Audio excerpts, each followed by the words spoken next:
नमस्कार दोस्तों, आज मैं जो तरीका बताने जा रहा हूँ उससे आप दुर्गा माँ को आसानी से खुश कर सकते हैं। जी हाँ दोस्तों, अभी दुर्गा पूजा का समय चल रहा है। सब लोग अपने अपने तरीके से माँ की भक्ति में लीन है। कोई उनके अलग अलग रूपों की पूजा कर रहा है तो कोई उनसे मिलने के लिए लंबी लंबी लाइनों में खड़े होकर मीलों सीढ़ियाँ चढ़ के उनके पास जा रहा है। लेकिन मैं जो तरीका बता रहा हूँ उससे आप आसानी से माँ को घर बैठे ही खुश कर सकते हैं। लेकिन उसके लिए कुछ बातों का जानना ज़रूरी है और कुछ सवालों का जानना ज़रूरी है जो हम लोग आगे जानेंगे। सबसे पहले दोस्तों, हमें अपने श्रद्धा की चादर में छुपे इच्छाओं को और कामनाओं को समझना ज़रूरी है।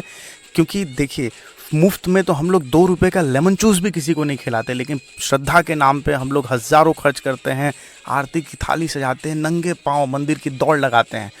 उस नंगे पाँव दौड़ लगाने के पीछे हमारी क्या इच्छाएं छिपी है, क्या कामनाएं छिपी हैं, इसका जानना, इसको उजागर करना बहुत ज़रूरी है। अगरबत्ती के धुएं में और सिगरेट के धुएं में कोई ज़्यादा का अंतर नहीं होता।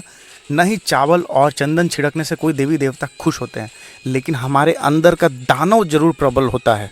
दोस्तों, ये 10 दिन हमें अपने चंचल मन को साधने के लिए मिलते हैं। लेकिन हमारे देश का दुर्भाग्य तो ये है दोस्तों कि जहाँ 9 दिन तक जिस देवियों की पूजा की जाती है, जहाँ समापन में बालिकाओं का पूजा किया जाता है, उस देश का अखबार, न्यूज़ चैनल साक्षात देवी के रेप और हत्या के दूसरी खबरों से पटा पड़ा है। देवियों की पूजा कितनी श्रद्धा से की जा रही है, ये हमारे देश के महिला अत्याचार का रिपोर्ट कार्ड से आप अंदाज़ा लगा सकते हैं। और आप अब ये साबित कीजिएगा कि आप रेपिस्ट नहीं हैं, परंतु हमारे अंतर मन में जो लालच, काम और हट की भावना है, जो तरंगे हैं, वो भी किसी रेप से कम नहीं है। जिन देवियों की पूजा करते हैं, उन्हीं देवी को जब वो गर्भ में पल रही होती है तो सारे जुगाड़ लगा लेते हैं नष्ट करने का। गलती से जब पहली संतान बेटी हो जाती है तो तुरंत दूसरे गर्भ की तैयारी करते हैं और देवियों की मूर्ति के आगे जाके हम लोग पुत्र का वरदान मांगते हैं। माँ दुर्गा की पूजा तो करते हैं, लेकिन घर की बेटियों को बोझ समझते हैं। जब वही दुल्हन बनकर किसी और के घर में जाती है तो उसको प्रताड़ित किया जाता है, कभी दहेज के नाम पे, कभी किसी और कारण से।